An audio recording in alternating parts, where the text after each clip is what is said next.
Hola a todos, muy buenas tardes. ¿Cómo vamos? Dani, ¿cómo vas? A ver, bien, ¿vos cómo vas? Excelente, viejo, excelente. Aquí a Ah, punto de muchacho, pasar muy bueno, estoy seguro. eso esperamos, puede ser que sí. Sí, señor.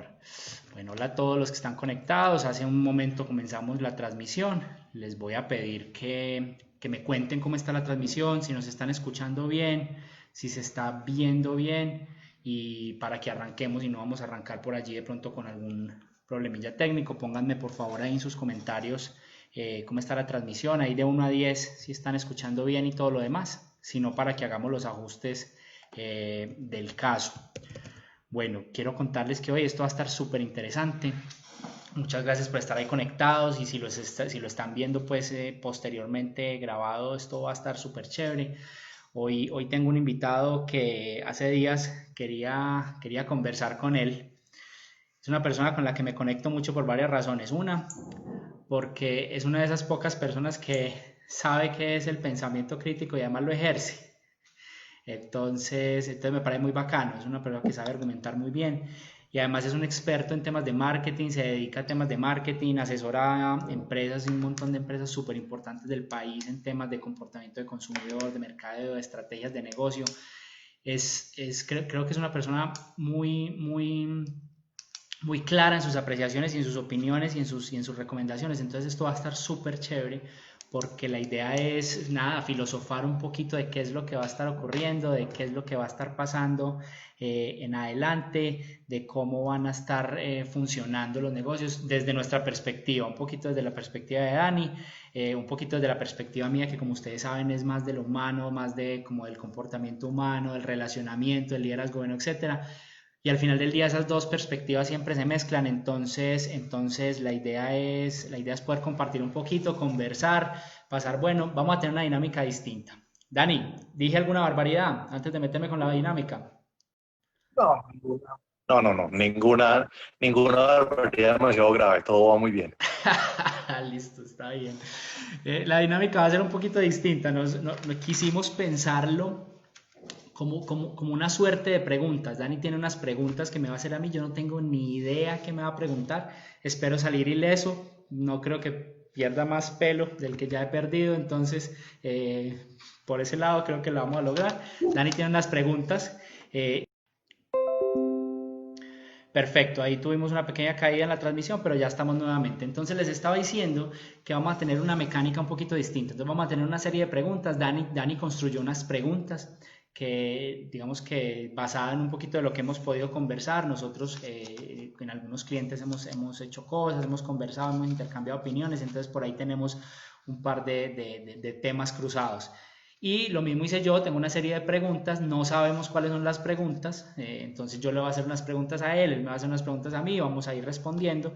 Y lo mejor de todo es que puedan ustedes también preguntar sobre lo que nosotros estamos hablando, que puedan lanzar sus preguntas, puedan opinar sobre lo que estamos conversando, si están de acuerdo, maravilloso, si no están de acuerdo, también bien.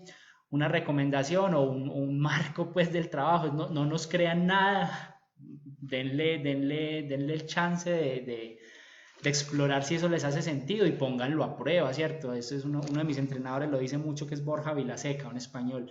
Y a mí me parece muy chévere eso, pues no lo dé por sentado, pero por lo menos póngalo a prueba y póngale, páselo por un poquito de pensamiento crítico, ¿no, Dani? Sí, sí, yo creo que es una buena recomendación para todos. Cada recomendación, siempre que uno tiene un experto en algún tema, el experto básicamente te dice unas cosas desde lo que él cree, pero es a uno al que le toca coger eso y ajustarlo a lo que uno piensa, al negocio que uno es, porque nadie conoce el negocio mejor de lo que uno mismo lo conoce. Tal cual, tal cual. Entonces, estas son perspectivas y pongámoslas ahí y nada, vamos a preguntar en lo que ustedes quieran profundizar. Vamos a darle. Entonces, Dani, tiramos un Señor, caricellazo. Pregunta, no, no, pregunto. da dignidad del gobierno, Juan, te ganaste el gobierno. ¿Cuál era aquella pregunta que tú querías empezar este round de preguntas así como para corcharlo al que está al frente? Yo pensé que esto iba a ser una cosa muy corchadora y tengo unas preguntas así súper sofisticadas. No, mentira, no, para nada, para nada. Gracias. Una cosa que me llamó poderosamente la atención, precisamente esta mañana, vi un reporte de una firma de consultoría que se llama Board of Innovation, ¿cierto? Como la mesa de la innovación, algo así. Y decía algo así como que vamos hacia una economía del bajo contacto, vamos como hacia una economía de no nos tocamos, vamos hacia una economía como de, a pesar de que pueda haber pasado la pandemia, vamos hacia una economía de que no nos vamos a querer tocar. La pregunta es, ¿eso te hace sentido? Si vamos hacia allá y si vamos, ¿cuál podría ser el impacto de una economía de que nos toquemos poquito?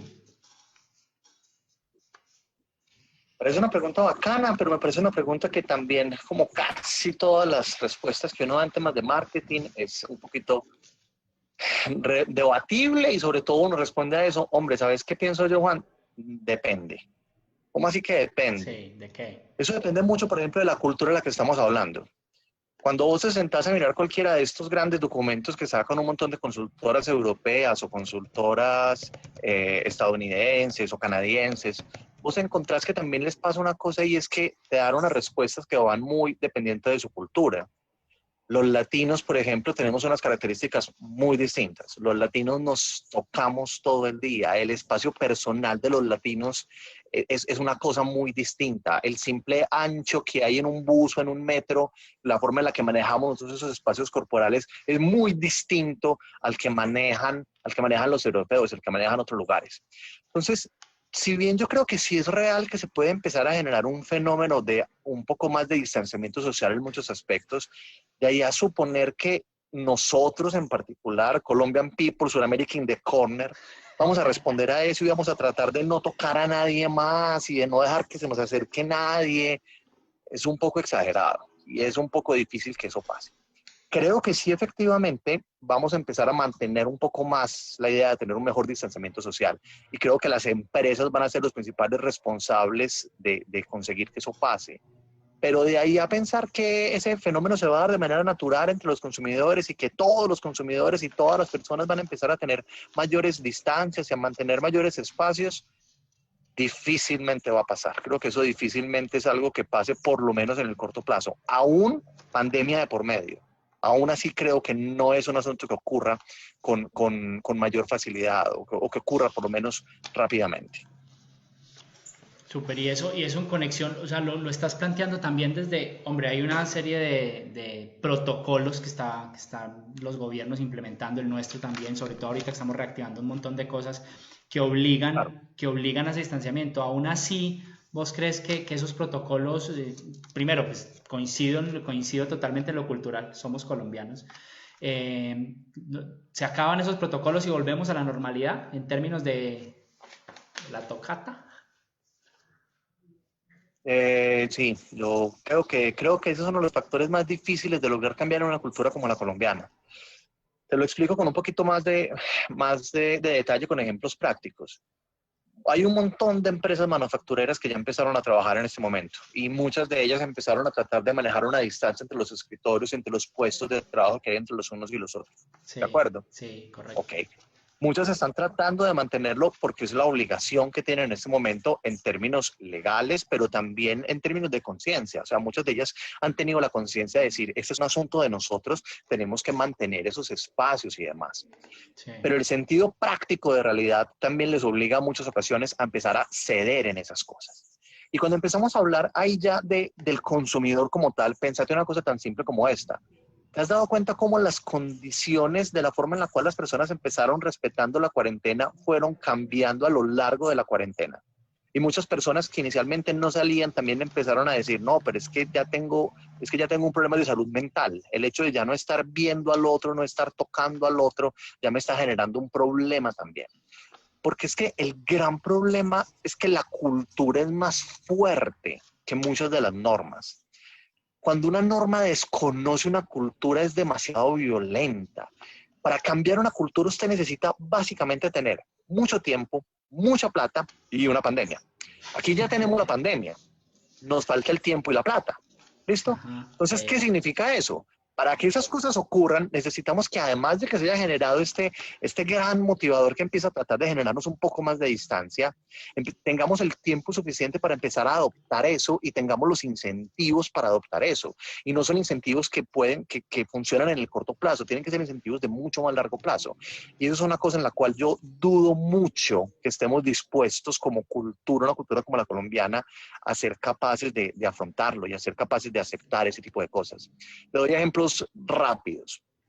¿Qué tanto estás viendo reconversión en los sistemas de transporte para garantizar que haya mayor cantidad de espacio entre los pasajeros? no, muy poco. Básicamente Perfecto. demarcaciones, pero que son demarcaciones absolutamente transitorias, pues una cinta, una pintura, una huella, etcétera. Lo cual está muy bien y son pasos que yo digo van muy bien y me gusta mucho que eso pase. Pero de ahí a pensar que esos van a ser pasos que se van a mantener en función del tiempo, ahí es donde está lo difícil. Tienen que ser las empresas exageradamente juiciosas para que esas cosas sigan ocurriendo en el largo plazo. En una cultura como la Esos van a nuestra, ser pasos nosotros que se van no a somos de mantener esas en función normas, del... así que no es muy fácil que eso ocurra en el largo plazo. Por lo menos, insisto, desde mi opinión. Vale, súper. Buenísimo, Dani. Recuerden que a medida que vamos conversando, estamos abiertos a las preguntas. Pónganos ahí en los comentarios lo que piensan, están de acuerdo, no están de acuerdo, les suena, no les suena. Y si tienen otra pregunta, de una, y la vamos mandando. Bueno, my friend, ¿Me toca a adelante. mí? Ay, Te voy a hacer una pregunta más fácil. ay Pues Dios. a vos, vos que trabajas en lo de cambio organizacional y en todas estas cosas pues que están funcionando tanto, tengo una pregunta muy extraña. ¿Vos crees que No las, esperaría menos. que las empresas en Colombia se están arrepintiendo de las decisiones pasadas? Dani, ¿algún tipo de decisiones en particular que tengas en la cabeza o decisiones como de qué tipo? ¿Vos crees que, si bien mucho de esto es debido a la pandemia, las empresas han pensado que también tienen parte de responsabilidad en lo que está ocurriendo? Esa pregunta está muy buena. Esa pregunta está muy chévere. Ve, yo creo que hay una gran mayoría de empresas y directivos que han hecho que sus compañías funcionen alrededor de lo que nos enseñaron que debía ser el funcionamiento de las empresas y era el objetivo básico financiero, es decir, las compañías están construidas para maximizar la rentabilidad de los accionistas. Eso fue lo que me enseñaron a mí y de hecho muchas empresas, si uno busca el origen aparece con una oportunidad de negocio que genera o la oportunidad de generar ingresos y esa empieza a evolucionar y avanzar. Yo creo que, y lo que he visto en algunos de mis clientes y con lo que he trabajado, hay empresas que se están dando cuenta de que sí pueden empezar a cambiar esa orientación. Ahora, a mí me encanta y yo creo que es algo que funciona muy bien, es pensar las cosas un poquito en términos estadísticos, en términos de qué tan grande o qué tan pequeño, qué tan probable o qué tan poco probable sea. Yo creo que hay pocas empresas que de verdad se están dando cuenta. Creo que no son muchas.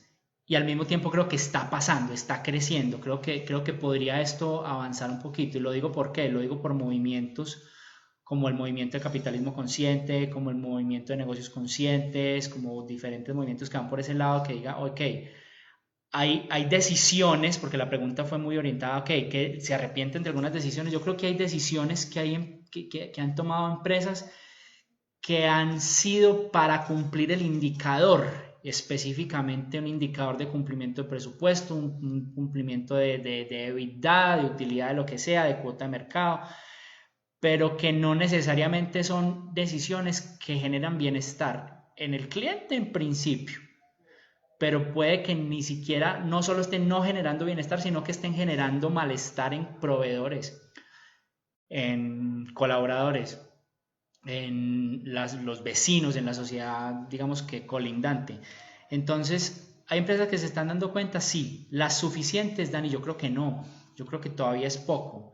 Yo creo que aún con pandemia y todo, muchas personas sostienen, no, este es el momento en que nos dimos cuenta de la conciencia, ahora sí vamos a ser más cuidadosos con el consumo, vamos a consumir solamente y ahorita tal vez te pregunto algo de eso, vamos a consumir solamente lo que necesitamos y demás. pero yo creo que la fuerza del hábito, como lo decías ahorita, es súper grande.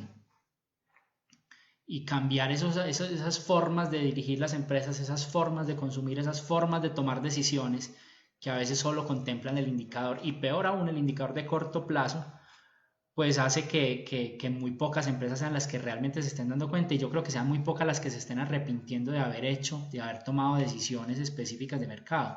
Yo creo que dado que en este momento hay muchas personas, muchas organizaciones y muchos equipos directivos funcionando en modo sobrevivir, por ahí en otro video hablo un montón del modo sobrevivir y el modo prosperar.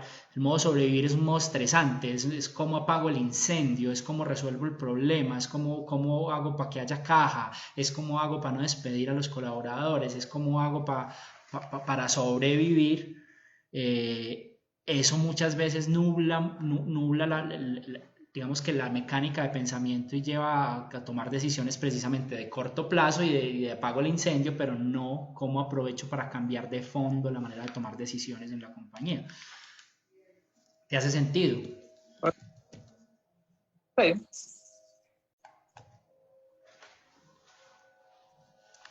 ¿Por dónde te quieres meter, my friend? No. Qué pregunta tienes? Que sea interesante. Buenísimo. Venga, pensémoslo. Yo tengo una pregunta que tiene que ver con un poquito con lo que estaba diciendo. ¿Vos crees que en términos de comportamiento del consumidor, vos crees que sí se haya o sí se vea en el mediano plazo, sí se vea en el futuro un cambio en los comportamientos de consumo, especialmente hace poquito, precisamente ayer, estaba por ahí intercambiando comentarios con Molo Villa, que es el CEO de una agencia que se llama Básica, y hablábamos de cómo había que pensar, repensar las palabras incluso que usábamos en el marketing, como el target, el consumidor, el objetivo, etcétera. Pensar en lo humano, ¿cierto? Pensar en el bienestar. Pero vos sí crees que se dé ese cambio, que la gente diga, no, yo esto no lo necesito tanto, ya cuando superemos un poco lo de la pandemia, y empecemos a decir, yo voy a consumir solo lo que es necesario, solo lo que basta, como que haya un aumento en la conciencia del consumidor. ¿Vos ves eso o será muy romántico pensar en eso?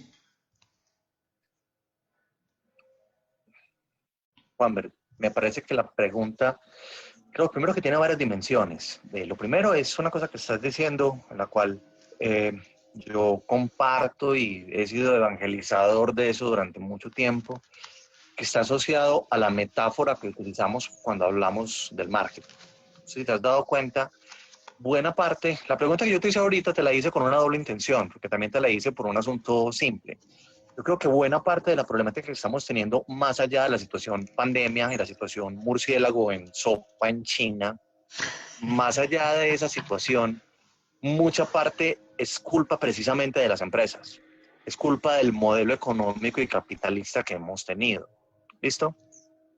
Además, con un modelo con una característica muy teso. Los seres humanos nos expresamos por medio de metáforas. Nosotros usamos la metáfora para hablar de las cosas. Y la metáfora del marketing siempre ha sido la misma. La metáfora del marketing es la metáfora de la guerra.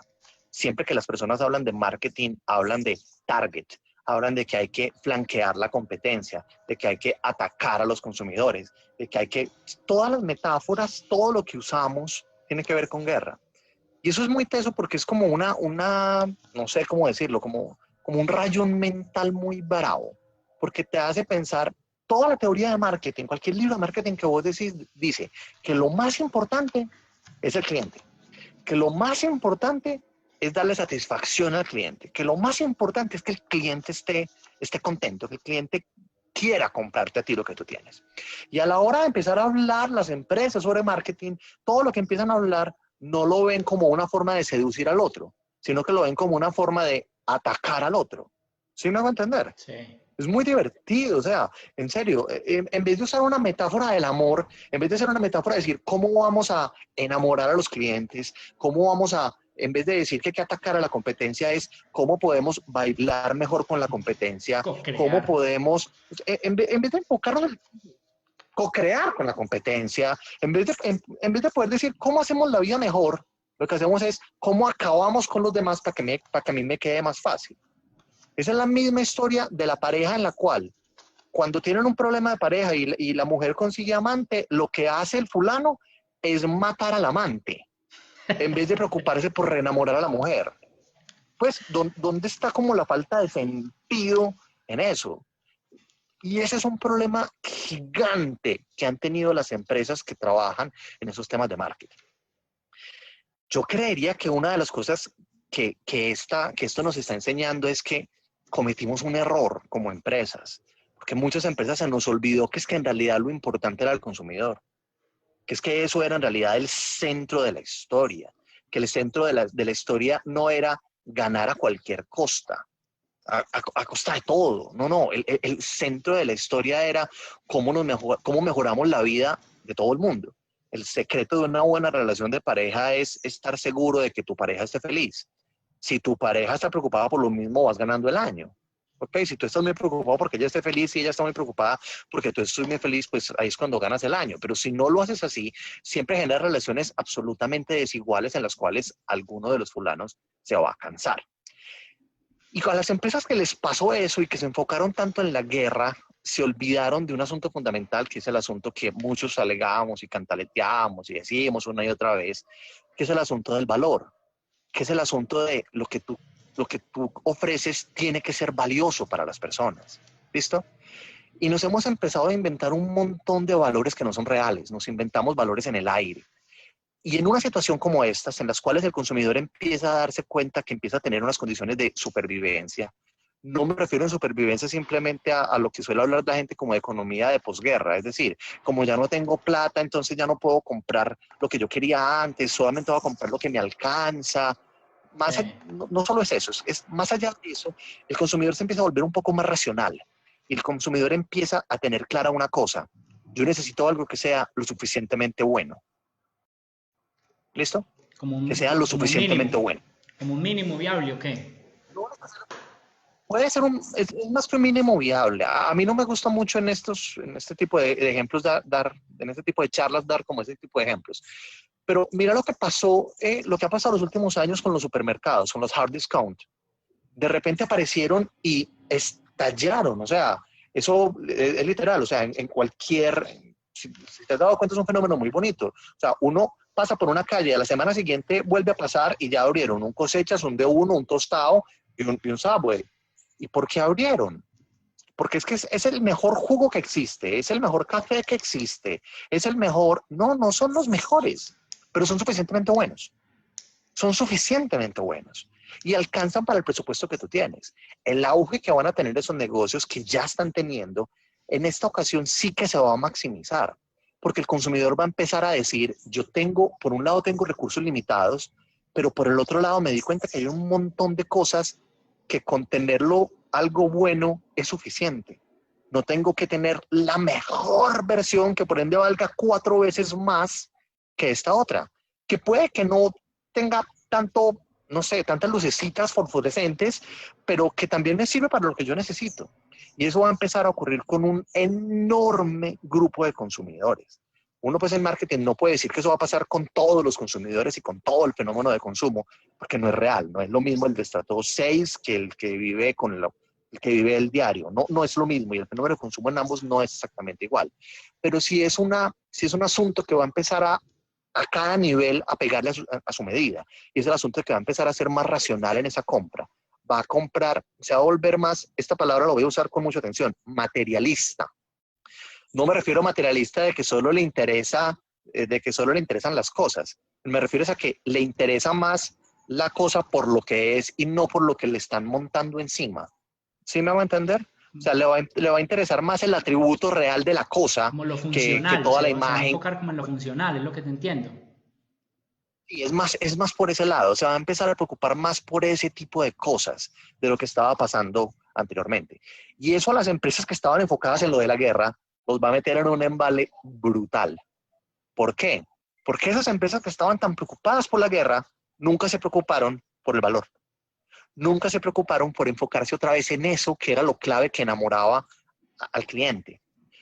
Y eso los pone en una situación que es demasiado dura, porque el cliente va a empezar a decir, sí, muy bueno, muy de tradición, pero este también es bueno y no vale tanto y es suficientemente bueno. ¿Sabes qué? Me llevo este. Si no lograron explicar el valor con claridad, todos los clientes van a switcharse rápidamente hacia la otra opción que tienen disponible. ¿Sabes qué? Que eso que estás Me diciendo... toca. ¿Ah?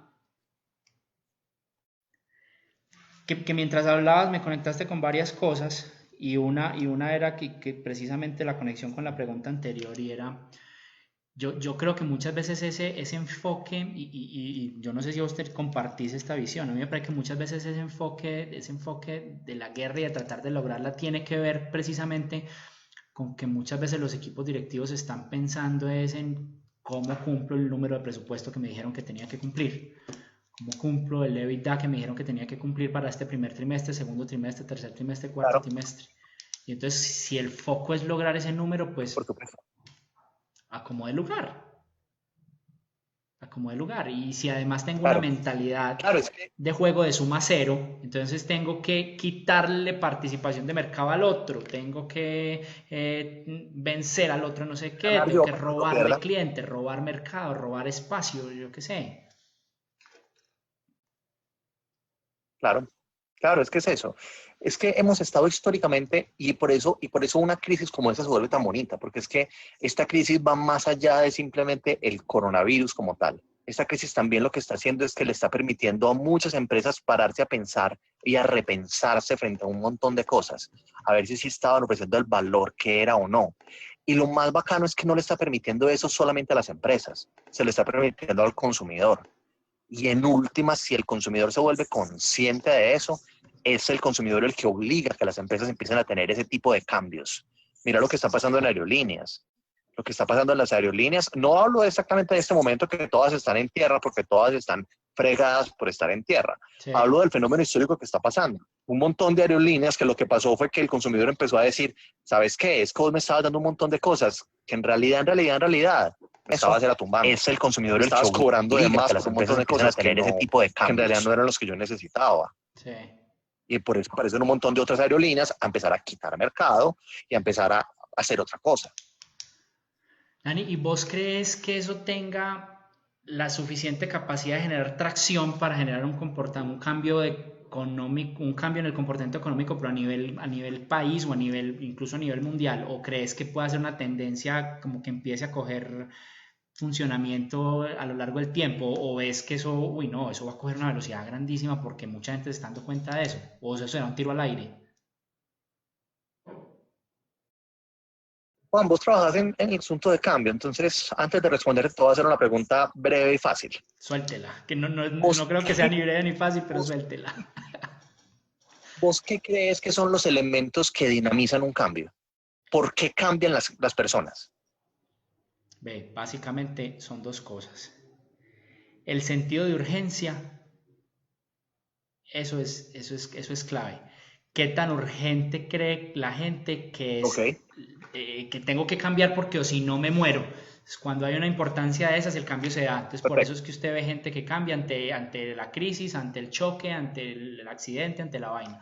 Eso es número uno. Y dos, qué tan me encanta. estimulante, qué tan chévere, mejor dicho, esta te lo voy a responder con dos cosas. El ser humano funciona, una cosa que en términos de programación neurolingüística se llama un metaprograma, y que lo planteaba Freud hace mucho tiempo, es o alejarse del dolor o acercarse al placer. Entonces depende, el cambio es más posible y más rápido en función de qué tanto esa persona se quiera alejar del dolor, y la situación lo aleja del dolor, por ahí en un 70% de la gente se motiva más por eso. El otro resto de la gente se motiva es por qué tan emocionante es lo otro, qué tanto placer voy a obtener a cambio. Entonces, si uno logra hacer un buen balance de esas tres cosas, pues es mucho más probable que la gente cambie. Muy bien. Me encanta lo que estás diciendo y lo comparto. Yo creo que la gente cambia por tres motivos. Uno, por la crisis. Si la crisis es suficientemente grave y te pega suficientemente duro, tú tienes un motivo para cambiar. ¿Ok? Número dos, tú cambias por el deseo. Tú cambias cuando quieres cambiar, porque lo que te están ofreciendo es demasiado grande, demasiado importante, entonces eso te mueve hacia el cambio. ¿Listo? Y quizás haya un número 3 para mí, y es cuando hay oportunidades para cambiar, porque es que eso es otro asunto. Hay veces que uno tiene deseos de cambiar, pero literalmente no tiene la oportunidad de cambiar. Te estoy diciendo eso por un asunto muy simple.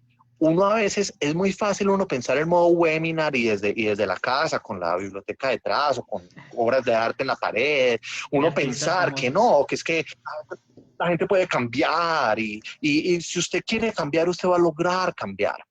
Otra cosa es cuando usted vive en economía de supervivencia y si usted no consigue comida hoy, se va a morir de hambre. ¿Listo? Entonces ahí la crisis está muy grande. Sí, pero es que usted quiere cambiar de trabajo, pero es que no consigue otro trabajo, no hay otra oferta para usted, no hay nadie que le esté dando la mano. En esas ocasiones, el cambio es mucho más difícil, porque aunque haya deseo y haya crisis, estás en un embale profundo porque literalmente no hay oportunidades para hacerlo. Eso mismo lo puedes llevar, lo puedes escalar también a un montón de empresas más grandes y a un montón de cosas que funcionan también en esto. La pregunta es, ¿qué cantidad de gente en realidad va a cambiar? Lo cual va a hacer que entonces, por ende, la bola de nieve sea suficientemente grande para que las empresas también cambien. ¿Sí soy claro como en eso? Sí, sí. Entonces, para mí la pregunta no es el cambio se va a dar o no, la pregunta es, ¿será que lo que vamos a lograr es conseguir la cantidad de personas que deseen hacer ese cambio para que el cambio se dé? ¿Vamos a generar las suficientes oportunidades para que ese cambio se dé? ¿O la crisis es tan grande como para permitir que ese cambio se dé? Yo creo que en esa ecuación ya hay dos cosas que han pasado. Por un lado, yo creo que ya muchas empresas están diciendo si hay que hacer el cambio. Todas, no. De hecho, justo ayer tuve con algunas personas en mi Facebook un alegato porque salió una publicidad precisamente de un vehículo con una campaña pues que yo la vi, yo dije, Dios mío, por favor, que alguien los asesore, porque básicamente lo que estaban haciendo era una publicidad exageradamente buena para antes de la pandemia. O sea, estaban jugando con la misma lógica de pensar que es que lo que hay que hacer es ofrecer un descuentico para que entonces la gente quiera comprar el carro. Y esa es la única estrategia que se les ocurrió, no Sí. pensaron nada más. O puede que hayan pensado algo más, pero se decidieron por esa.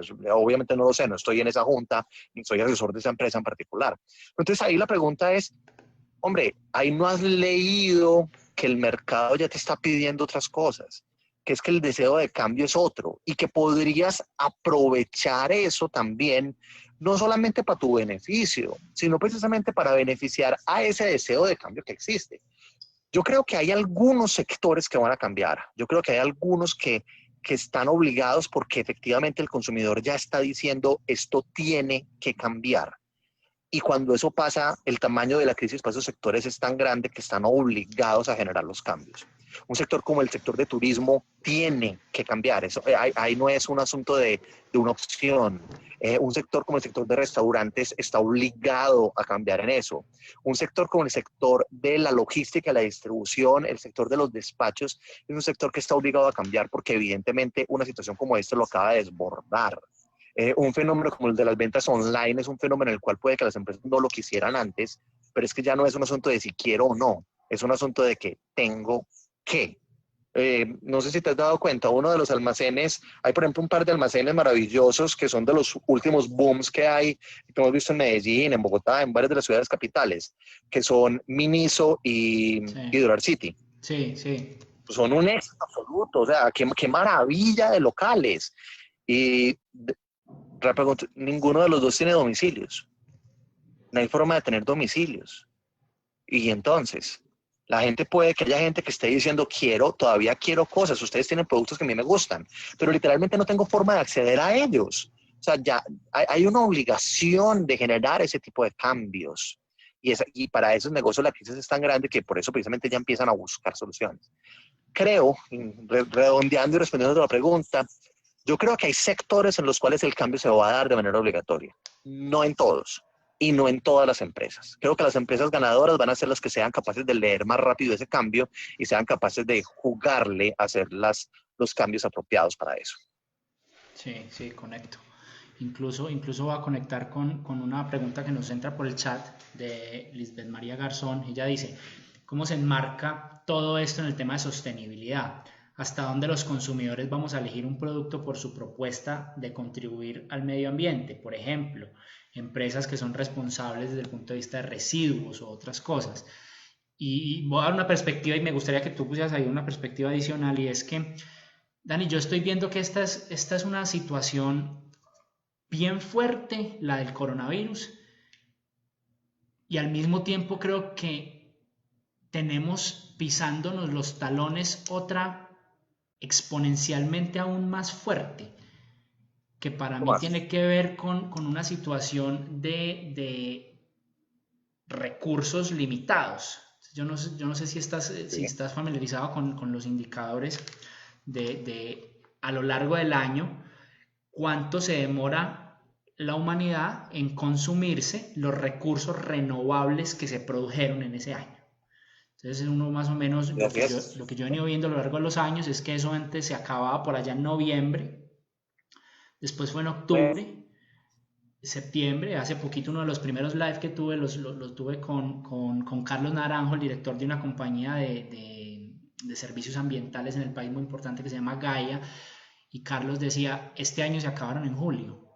Y es muy probable que eh, el consumo que estamos teniendo para sortear esta crisis de coronavirus, pues dispare un montón el consumo de otro montón de recursos y nos empuje hacia la crisis que esto sí es una opinión personal, pero pues es que basta con abrir un poquito los ojos, uno dice, ok, esa otra sí puede ser más grave cuando definitivamente no tengamos recursos para que todo se pueda personalizar, para tener 1000 colores, 1000 opciones, 1000 referencias, 1000 cosas, para que no podamos consumir, que es otra de las metáforas, yo no sé si aplique ahí una metáfora, pero por lo menos desde el punto de vista de analogía es que el consumidor, entonces, o sea, somos máquinas de consumir, es Pac-Man.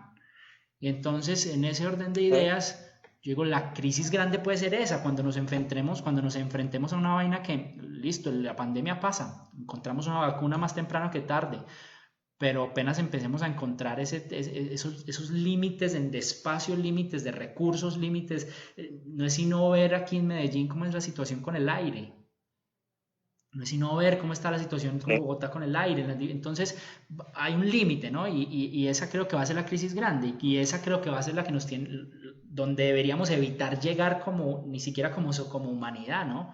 Entonces creo que sí conecta un montón con lo de sostenibilidad, pero es que desde el punto de vista de que los equipos directivos dejen de pensar en un solo renglón, el último renglón ya no es cuánto fue la rentabilidad, el último renglón es qué tanto bienestar generé, último renglón tiene que ser en qué tanto bienestar generé a los grupos de interés, pero también al ecosistema, al planeta, qué tanto soy capaz de estar indefinidamente acá, ¿no?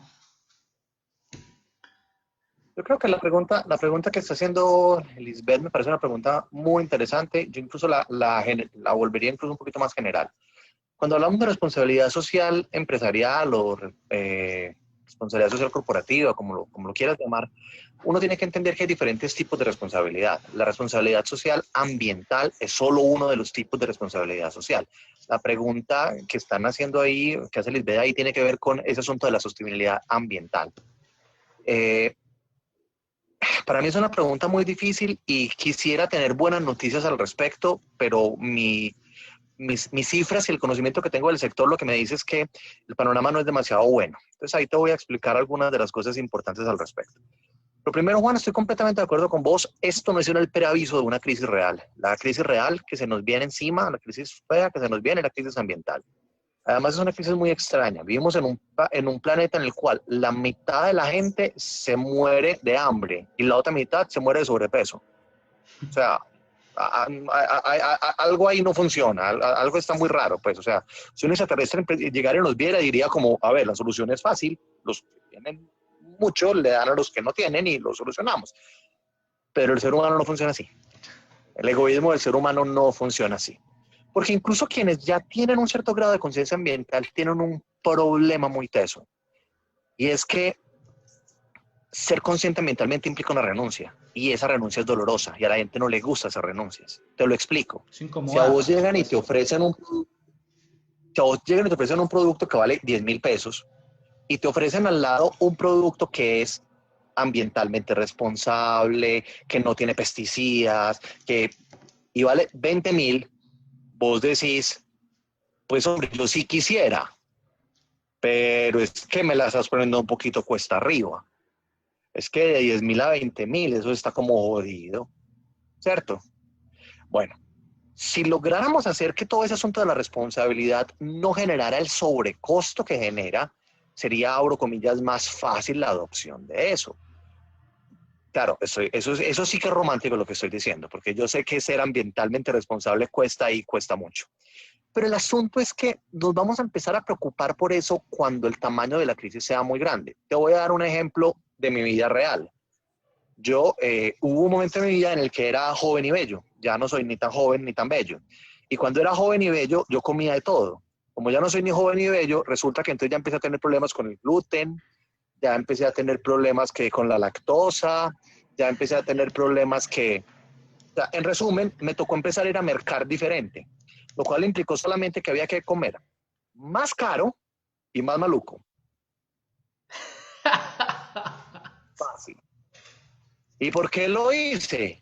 Lo hice por un motivo muy simple, porque es que yo lo estaba viviendo el impacto directamente. Cuando empecé a darme cuenta del impacto real, eso me obligó a generar ese cambio. El sentido Yo de creo que ese urgencia cambio que se va a dar hablábamos, cuando... ¿no? Exacto, fue el puro sentido de urgencia, por lo cual entonces yo ya compro una leche que es más cara que la leche que compraba antes, sí, pero estoy sano, entonces estoy dispuesto a pagar un poco más. Y a veces entonces uno dice, hijo de madre, pero esto ya está demasiado caro, no habrá otra opción que a mí me permita. Porque no solamente es un asunto asociado a eso, es decir, el primer paso para que la responsabilidad ambiental se vuelva claro es un paso muy simple, que es conciencia. Y nos falta tener conciencia porque no logramos medir los impactos en el corto plazo. Estabas tocando el caso de Medellín. Vos has visto que Medellín tiene 4 veces más enfermedades respiratorias que el resto del país. Y eso es un problema de la contaminación, Es que no impresionante. es público y que para la gente no ha entendido que ese es un problema real. Vos no sé si has visto cuál es el problema de basuras que tiene Medellín. Medellín genera cerca de 2.700 toneladas de basura y esa basura que genera solamente la aguanta un relleno sanitario. O sea, solamente tenemos una forma de exponer esa basura. No hay más. Medellín está a punto de llegar a una situación muy parecida a la que llegó Nueva York con la epidemia de ratas. No sé si sabías, en Nueva York en algún momento pasó una No, historia no. divertidísima. Alguien ¿Qué fue? dijo, hay demasiadas ratas en Nueva York, hay que matarlas a todas. Y alguien dijo, no las vaya a matar. Es que donde usted las mate, nos come la basura. Agradezcamos que ellas existen, porque ellas están comiéndose la basura que nosotros no estamos logrando manejar y disponer adecuadamente. Y en Medellín tenemos ese problema. En Medellín tenemos un problema de que si vos mirás zonas que se crearon en la ciudad como en Laureles, por la avenida Jardín, o Jardines en Envigado, la frecuencia de recolección de basuras que tienen esas zonas sigue siendo la misma frecuencia de recolección de basuras de las casas. Y esos ya no son lugares que funcionen como casas, ya son negocios y generan una exposición de comida en modo negocios. Hay que, hay que cambiar esas cosas. Eso empieza a cambiar cuando la comunidad se da cuenta del problema y empieza a hacer presión para que eso cambie. Si el consumidor no se da cuenta del impacto rápido de eso, eso no va a generar los cambios. ¿Listo?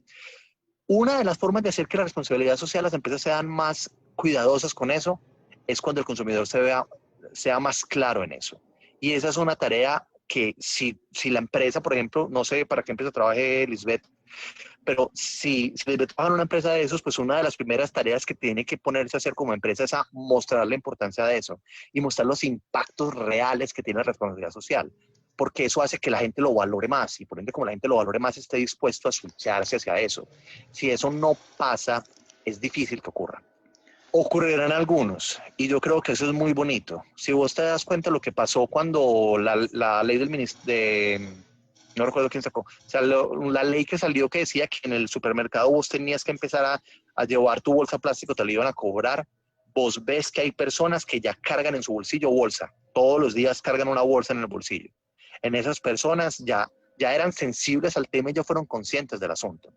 Y esto mismo nos está haciendo eso mismo, o sea, esta crisis nos está generando eso mismo, que haya personas más conscientes.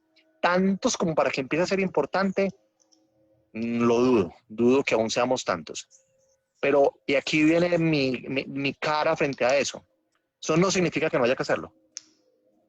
Lo que creo es que por el contrario, lo que tenemos que hacer es Se hace más duro. adelantarnos a que ese fenómeno se presente. tenemos que saber que es que la crisis va a estallar y que por ende tenemos que estar preparados para que la crisis estalle. Y como empresas ya tenemos que empezar a tomar las medidas para que eso no ocurra y no nos coja embalados. Entonces yo creo que antes por eso mismo deberíamos las empresas empezar a trabajar sobre eso. Y aquellos que somos consumidores y por alguna razón podemos empezar a presionar porque eso ocurra, pues estamos obligados moralmente a hacerlo. Pues si no por nosotros, por lo menos y por los hijos que tenemos. Deberíamos empezar a preocuparnos por eso. Dani, es que lo que dijiste hay varias cosas que Bueno, me conectan. Y es que una que una de las cosas que nosotros trabajamos es conciencia organizacional y es precisamente ayudarle a comprender a las empresas esto que estamos viendo, porque yo no sé si estás familiarizado con una firma que se llama RepTrack, el Reputation Institute, hace un estudio que se llama el RepTrack y básicamente es como el estudio de reputación. Una de las cosas que ellos dicen es que hoy en día el consumidor tiene un voto político en su billetera. Y él es capaz de decir compro o no compro y eso al mismo tiempo es un voto político. Entonces uno ve empresas como por ejemplo Patagonia, que es una empresa que produce ropa en Estados Unidos y en muchas partes del mundo. Y es una firma que en términos funcionales es un producto muy similar y tal vez me meta aquí en terrenos que vos me complementes. Pero cuesta mucho más y la gente está dispuesta a pagar porque es que resulta que esa es una organización que dedica el X no sé cuánto, creo que 30 al 40% de sus utilidades a reforestar espacios. O sea, en parte la empresa existe por eso. Y ahí conecto a una cosa que planteabas desde el punto de vista de responsabilidad social empresarial. Y a mí algo que me pasa con ese tema es que mientras uno como organización esté pensando que hay que dedicar un tiempo a la responsabilidad social empresarial, eso implica que su foco general y su foco directo y su foco principal no tiene que ver con responsabilidad social empresarial. Entonces, si tengo que dedicar totalmente unos de acuerdo. esfuerzos a promocionar la responsabilidad social empresarial, quiere decir que no lo estás viendo de forma principal, que no es tu core, que no es tu núcleo, no es tu propósito. Entonces ahí yo peleo un poquito con eso y digo, no entendimos todavía.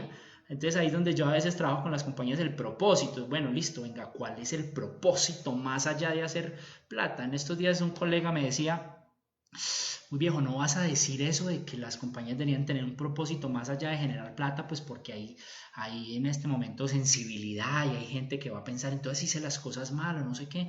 Pues más temprano que tarde las crisis, no, la crisis grande que viene nos va a llevar a darnos cuenta que sí, como empresas hicimos una serie de cosas mal, no deliberadamente, sino pues porque tal vez en un momento no era evidente pensar en los recursos, evidente pensar en el ambiente, evidente, hoy sí, pero dado eso hay que generar un cambio y no es solamente metámosle más plata a responsabilidad social empresarial, no es venga, cambiemos la forma principal, el propósito del negocio, el propósito de hacer negocios, el propósito de hacer empresa. Y ahí es donde entra un cambio de mentalidad total, un cambio de chip total, ¿no? Bueno, te tengo una pregunta. Pregunte. Vos le pusiste a esto de título una cosa así muy impresionante, que profecías empresariales. Sí. ¿Cuáles son tus profecías? ¿Cuáles son tus profecías? ¿Qué va a pasar? Ve, esa es una buena pregunta. Desde el punto de vista que en este momento más me conecta, esto puede sonar romántico, pero hay un montón de gente sufriendo en este momento. Un montón. Sufriendo porque está estresada, sufriendo porque no sabe qué va a pasar con su trabajo, porque no sabe qué va a pasar con su empresa, porque no sabe qué va a pasar con su relación. Hay un montón de relaciones en este momento con problemas porque no sabíamos con quién estábamos viviendo, a quién teníamos al lado, en la cama, porque no sabíamos quiénes eran nuestros hijos. Hay gente que está sufriendo porque no sabe si mañana va a tener con qué comer o no. Hay gente que está en este momento con una situación emocional muy fuerte. Precisamente esa es una de las razones por las cuales estamos teniendo un espacio de gestión emocional para enseñar a hacer un poquito de eso. Pero creo que una de las cosas que va a pasar es que esto se va a empeorar. Esta cosa que estoy planteando creo que se va a empeorar. Se van a disparar los niveles de estrés. No para todos es claro, pero esto está más que demostrado y más que estudiado. Muchas de las enfermedades crónicas, cerca del 90% de las enfermedades crónicas que llegan a los hospitales y a los médicos todo el tiempo, muchas de esas enfermedades tienen un origen en un estrés que ha llevado, o crónico, es un estrés crónico, es decir, que ya viene mucho tiempo funcionando. Esta situación lo acentúa, esta situación lo eleva a la n potencia y por ende va a generar una condición de salud bien complicada. Creo que una de las cosas que va a pasar es que el relacionamiento se puede empezar a dificultar, el relacionamiento dentro de la empresa, el relacionamiento con clientes, con colaboradores, el relacionamiento con la familia. Creo que este tema puede empezar a derivar a que mucha gente pueda empezar a necesitar esto puede sonar muy loco, pero pueda necesitar terapia, ¿no? Esto puede sonar a, ay, venga, pero ¿cómo así? Sí, venga, es que hay que hacerse cargo de lo que está pasando acá en la cabeza. Hay que hacerse cargo de cómo salgo de ese modo sobrevivir, cómo apago el incendio, cómo apago el estrés. Amber, pero sí, eso es muy fácil, weón, vos ahí con tu biblioteca y con tu tan y la vaina. Pero necesitamos eso. Es que una de las cosas que es relevante es que yo me dedico al negocio de la consultoría, del entrenamiento, de la formación, de la facilitación, y una de las primeras cosas a la que le dieron tijera fue a eso. Yo estoy apagando el incendio, yo ahorita no me puedo poner a capacitar a nadie, ¿cierto? Yo no puedo ponerme a hacer consultoría, yo tengo que vender, tengo que salir a hacer caja. Y entonces eso, por supuesto que a nosotros nos golpeó de una manera dramática los ingresos. Y al mismo tiempo es, ok, ¿cómo me hago cargo de mi estrés, de mi ansiedad? Entonces creo que esa es una de las cosas que para mí va a pasar y que deberíamos desde dos puntos de vista hacernos cargo. Desde el punto de vista de las organizaciones, cómo nos vamos a hacer cargo de la salud mental de los colaboradores, de los equipos directivos. Y hacerse cargo es tener unas acciones deliberadas, cómo deliberadamente vamos a ayudarle a la gente a que procese. Al final del día no tenemos más que procesar lo que está pasando porque eso es una cosa que se nos sale de las manos. Entonces, ¿cómo logro hacerme cargo de la salud mental y emocional de los colaboradores como empresa? Pero como personas, ¿oíste? ¿Cómo me hago cargo yo de eso? Y entonces, si yo no conocía a la que tengo al lado de mi cama, entonces, ¿cómo me voy a hacer cargo de eso? Digamos que aquí la crisis también empuja, o la situación real también empuja a, bueno, me separo o hago algo, o crezco como persona. Entonces creo que otra consecuencia y otra profecía ahí es que algunas personas van a chocarse inevitablemente con su interior, van a encontrarse inevitablemente con cosas que necesitan mejorar ellas mismas, van a encontrarse inevitablemente con la necesidad de crecer, de desarrollar una serie de habilidades que antes no tenían y que necesitan para poder comer. Vamos a tener que desarrollar una serie de habilidades que no habían, que no se veían tan necesarias, pero que si no las tenés probablemente en este nuevo entorno no vas a poder sobrevivir. Entonces lo que decías vos, y entonces ¿qué hago si no tengo trabajo y si estoy totalmente contra las cuerdas? O te mueres, y esto suena muy, muy, muy, muy dramático, pero o te mueres literalmente de hambre, o llega un punto en que te duele tanto eso que haces algo al respecto, aunque no encuentres una solución ahí. Entonces esa es una de las cosas que yo creo que va a pasar. Tu profecía principal, según me estás diciendo, es, yo creo que si en algún momento histórico o empresarial ha sido importante el asunto de la salud mental y el manejo del estrés, tanto personal como de los colaboradores, se ha vuelto importante. Si hay algún momento en el que eso ha sido importante, es en este momento. Así es. Entonces voy a hacerte una contrapregunta. Adelante. Estoy seguro que de el 70% van a ser pymes. ¿Estás seguro que Porque qué? ahí funciona de que quienes vean este video en algún momento, del 70 al 80 o al 90% de los que lo vean van a ser pymes, porque este es un país de pequeñas y medianas empresas. Así es. Vos que sos experto en eso, ¿cómo puede una pyme ayudarle a sus colaboradores? Una pyme que tiene 10 empleados, una pyme que no tiene recursos para pagar un consultor de esos tan caros, una pyme que, ¿cómo puede hacer una pyme para solucionar eso? Eso está buenísimo. Y yo creo que apelar al paradigma o al contrario, irse en contra del paradigma de que todo lo que uno hace con los colaboradores cuesta un un montón de billete. ¿Y eso qué significa? Es cierto que entrenar equipos de trabajo necesita una inversión, ¿cierto? Y al mismo tiempo es cierto que hay una serie de habilidades que trascienden el entorno, el terreno, la cancha organizacional, y es precisamente esta serie de habilidades. A mí en la universidad, Dani, nunca nadie me enseñó cómo manejar mis emociones, nunca me enseñó cómo recibir un feedback negativo de un jefe, ni cómo dar feedback a un colaborador. A mí nunca me enseñaron cómo mi lenguaje podía ser positivo, podía ser negativo, y qué tipo de emociones tenía la probabilidad de generar un lenguaje negativo, un lenguaje positivo. A mí eso no me lo enseñaron. Y al mismo tiempo, entonces, ¿cómo puede una pyme lograrlo? Es un asunto que trasciende, y es cómo podemos en el sistema educativo meter eso.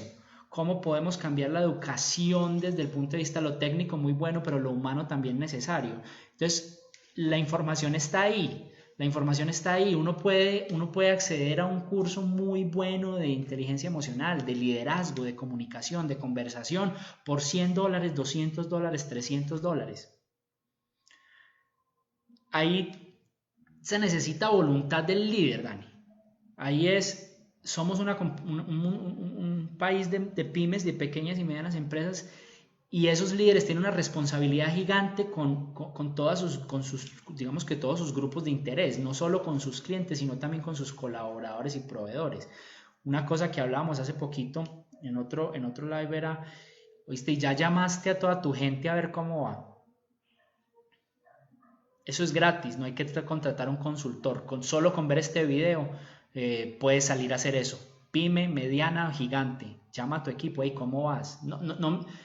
Por hoy no hablemos del objetivo, del indicador o la meta. Por hoy contame cómo vas, cómo te has sentido, en qué andás. Hombre, yo no estoy diciendo que esa sea una megaterapia, pero sí estoy diciendo que a pesar de que haya distanciamiento físico, tiene que haber un acercamiento social. Y ahí yo reto la palabra que estamos usando del aislamiento social. Yo creo que eso no puede pasar. Tiene que haber un aislamiento físico, un separamiento, un distanciamiento físico, pero no un distanciamiento social. Número 1, llame a su gente, cuéntele cómo va, qué ha pasado, pregúntele, ofrézcale, sin crear falsas expectativas, y ofrézcale su escucha. Hace poquito hablaba con el gerente de uno de mis clientes y me dice, hice una cosa que yo nunca pensé que iba a hacer.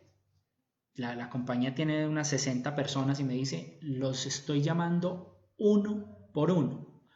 La mayoría se asustan. La mayoría se asustan, ¿viste? ¿Y qué pasó? La cagué. ¿Qué hice mal? No hiciste nada mal y no te va a preguntar nada. No me informes de lo que está pasando con el negocio. Contame cómo vas vos, cómo te has sentido, qué necesitas, cómo te puedo ayudar. No te las puedo resolver todas, pero al menos aquí estoy para escucharte. Número 1. Número 2, aprendamos juntos. ¿Cómo sería que esos líderes de las pequeñas y medianas empresas puedan sentarse con su equipo de trabajo, hacer una videoconferencia si es que están en la casa, ¿cierto?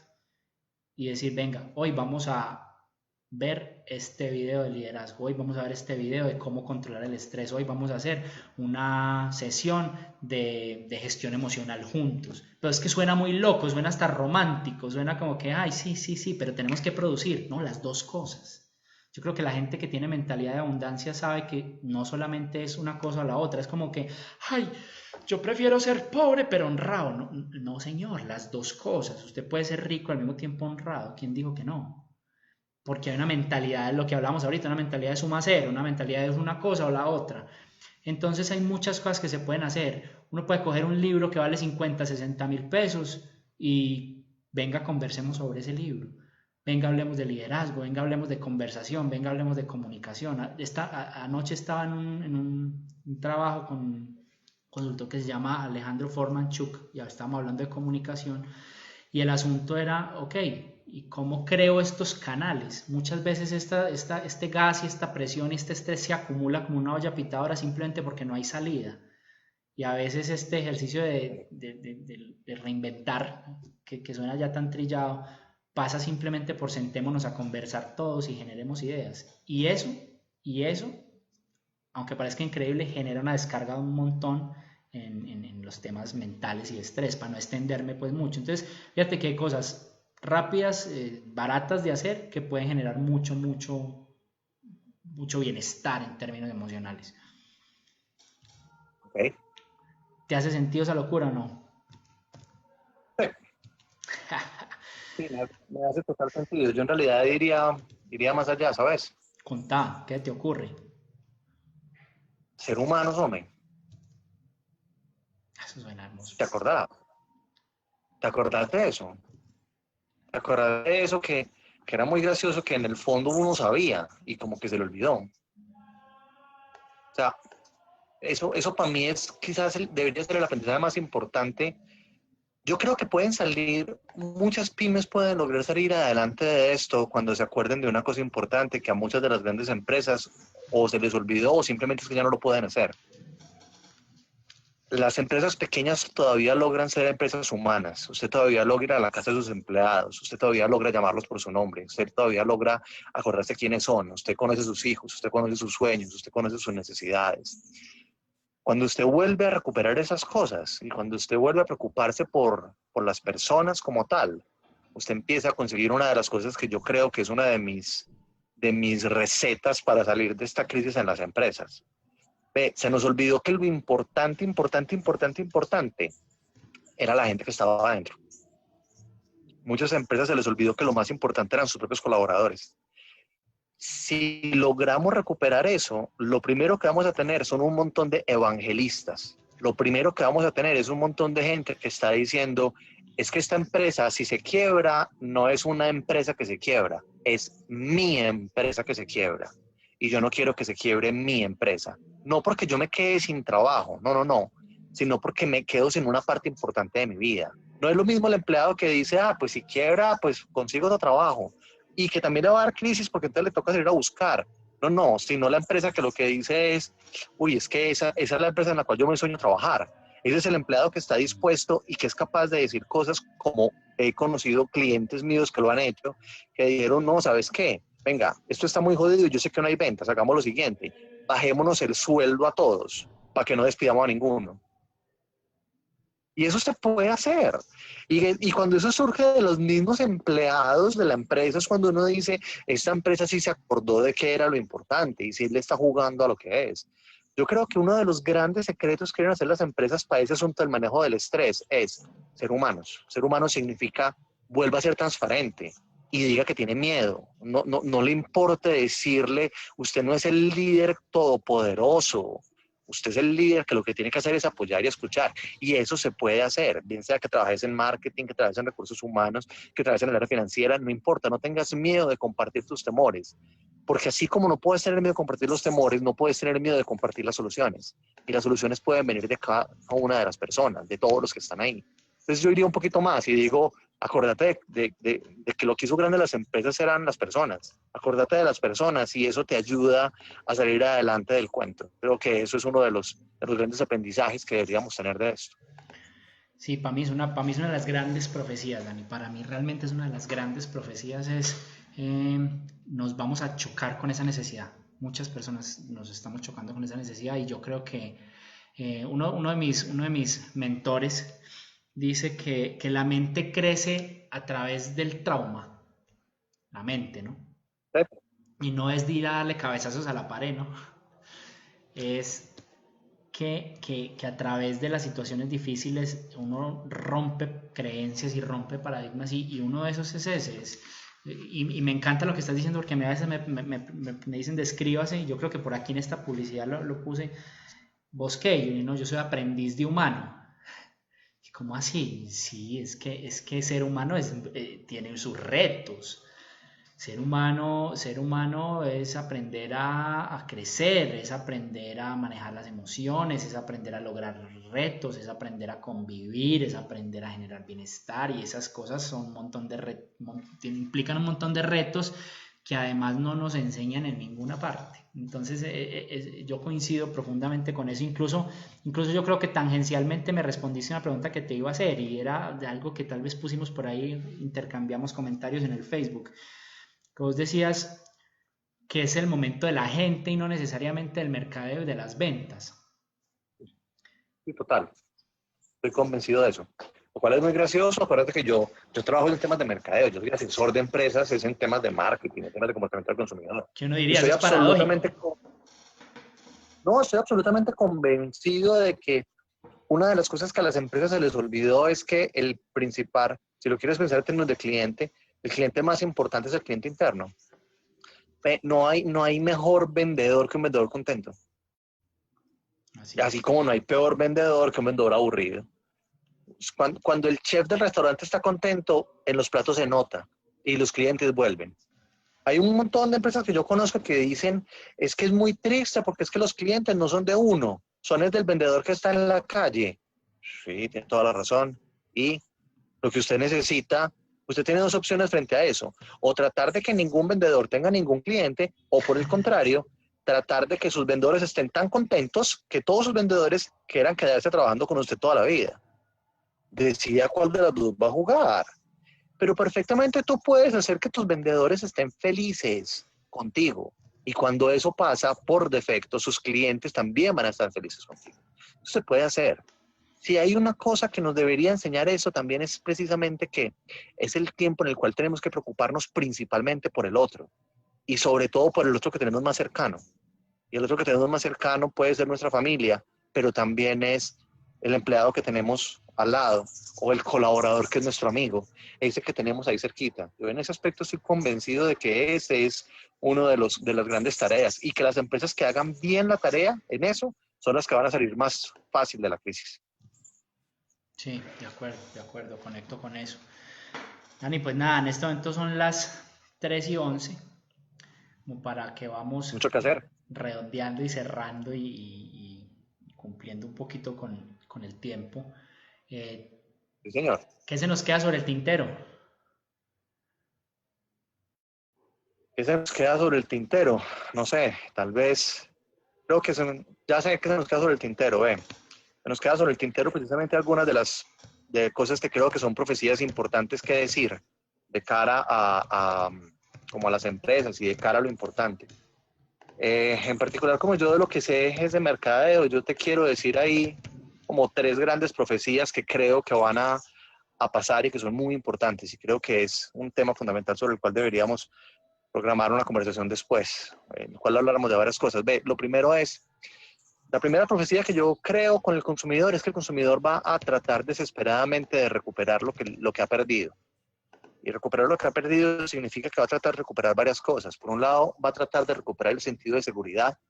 Por el otro lado, va a tratar de recuperar la libertad que perdió por estar encerrado. Y por el otro lado, va a tratar de recuperar el contacto. Estas son como las tres grandes cosas que yo quisiera y me parece importante como hacer notar de cara a como una macro tendencia de consumo. Lo primero va a ser la recuperación de lo perdido en esos tres aspectos que te acabo de mencionar. Lo segundo es que tenemos que tener muy claro que el consumidor como tal va a buscar la maximización de la relación precio-valor. Lo que estábamos hablando al principio de esto.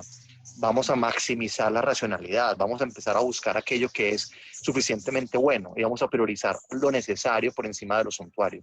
Creo que eso es la segunda gran profecía que va a empezar a pasar en el fenómeno de consumo. Y la tercera profecía que yo creo es un asunto asociado a la autosuficiencia y la inmediatez. Nos dimos cuenta de que dependemos mucho de terceros para muchas cosas. Y por ende creo que una profecía empresarial que va a empezar a ocurrir es que el consumidor va a empezar a tratar de depender menos de otros para hacer las cosas. O sea que los fenómenos del do it yourself se van a aumentar y van a empezar a ser más notorios. Y va a tratar de lograr conseguir las cosas de manera más rápida.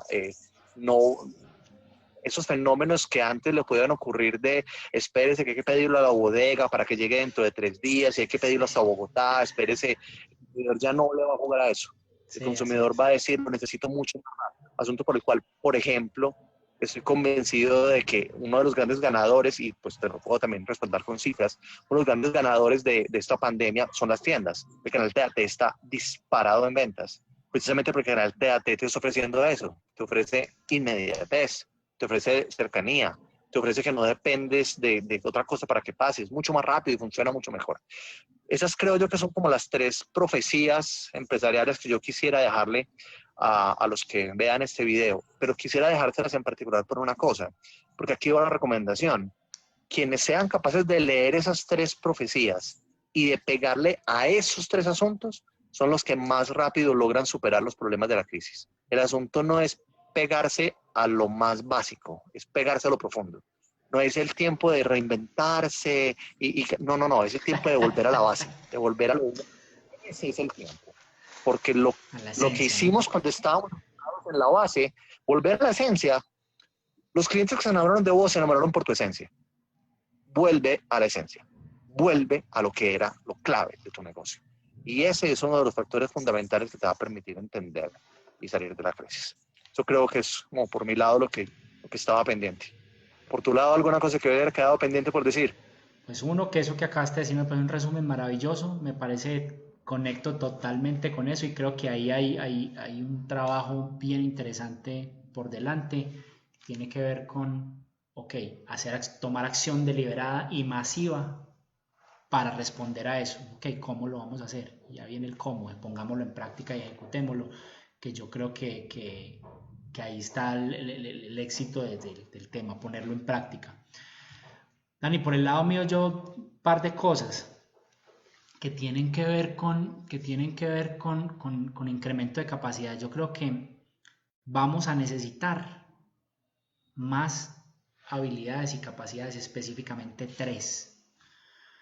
Creo que si hoy en día vos todavía no te has dado cuenta que necesitas tener más habilidad para negociar y resolver conflictos, todavía no has visto qué es lo que está ocurriendo. Creo que es una habilidad fundamental que vas a estar necesitando. Vas a estar teniendo la necesidad de negociar y negociar desde un punto de vista de abundancia y de colaboración. Negociar no pensando en cómo le quito pastel al otro, sino cómo juntos hacemos un pastel más grande. Necesita unas habilidades y necesita una mentalidad. Hace poco lo hablábamos en un live precisamente de negociación y colaboración. Entonces yo creo que es habilidad número 1 que necesitas desarrollar. No importa si vos sos un CEO, si vos sos un nivel medio, si vos sos un nivel de abajo, no importa. Vas a necesitar eso en tu vida personal y en las organizaciones y demás. Habilidad número 2 que creo que es clave y que como profecía la vas a necesitar un montón es tu capacidad de comunicar. Los resultados que uno obtiene en la vida en gran medida dependen de la capacidad que uno tiene de comunicar y de decir y de convencer y de lograr que los otros se monten en las ideas y de influir y de generar unos movimientos. Entonces, vas a necesitar un montón esa habilidad para comunicar, para influir, para lograr que la gente se monte al baile de generar bienestar, porque al final del día ya no es influir para generar más billete, no es influir para generar más bienestar de forma masiva. Y la tercera que la hablábamos ahorita es la habilidad de tener o la inteligencia emocional, ¿no? Como el entrenamiento mental, como la capacidad de, aún en un momento de dificultad, poder recoger, poder enfocarte, poder poner la energía donde es, poder aislar las cosas en las que no puedes influir. Hay una oración, y no por meterme en temas religiosos, pero que tiene una sabiduría muy bacana y dice palabras más, palabras menos, es, ok, es como las cosas que no puedo controlar, pues poder aceptarlas. Entonces hay muchas cosas de esta situación que no podemos controlar y no podemos hacer nada al respecto. Las cosas que sí puedo controlar, pues berraquera para poder controlarlas, ¿cierto? Entonces necesito explorar otra forma de hacer negocios, pues métale pues con candela, porque eso sí depende de usted, ¿no? Y sabiduría para reconocer la diferencia, porque a veces creemos que podemos controlar cosas que realmente no, y a veces no hacemos nada con cosas que sí podemos hacer, y yo soy un convencido de que si hay algo en lo que uno tiene control y acción es en uno mismo. De hecho, creo que no tiene uno control en más cosas. Entonces, esas 3 habilidades yo sé que las vas a necesitar a manera de profecías, porque estoy seguro que tienen la capacidad y el potencial de generar un montón de resultados. Pues nada, Dani, yo pasé bueno. Amber, alegra, eso está muy bien. Siempre Vos, me gusta que te diviertas. vos pasaste bueno. Muy bien. Sí, sí, se sobrevivió, se sobrevivió. Importantísimo. Cumplimos esa profecía, le quitamos un poquito de solemnidad a la situación, creo que está chévere y creo que ahí pensamos un montón de cosas de cómo podemos generar bienestar juntos y yo creo que el origen de este espacio que he estado haciendo a lo largo del tiempo es precisamente ese, generar ideas, hacer cambio de mentalidades, es poder abrir un poquito la mente y que esa apertura de mente pueda llevar a unas acciones diferentes y que generen valor un montón. Por ahí les pusimos una encuesta en el video, les queremos pedir pues que si esto les generó valor nos pongan pues ahí, para nosotros es súper importante saber si les ayudó, si les generó valor, si encontraron ideas interesantes que les puedan ayudar y para saber en un futuro cómo más les podemos generar bienestar, porque es este el objetivo, esto lo estamos haciendo para generar bienestar y para lograr que podamos avanzar mucho más rápido como en el reto que tenemos al frente. Entonces, nada, agradecerte un montón, te quiero agradecer mucho, mucho, mucho, porque sé que tienes un montón de cosas también muy importantes que hacer por aceptar esta invitación y seguramente las próximas que se vienen y por todo el valor que pusiste sobre la mesa, porque para mí fue un valor tremendo. Hombre, a vos muchas gracias por invitarme y nada, aquí estamos, quedan los que vieron también con los datos de contacto, así que lo que necesiten, pues, aquí estamos disponibles. Claro que Un sí. abrazo, Juan. Un Ya abrazo, virtual. Dani, mi Dios te pague, un abrazo a todos, Vaya muy feliz tarde, chao, chao. bien. Chao.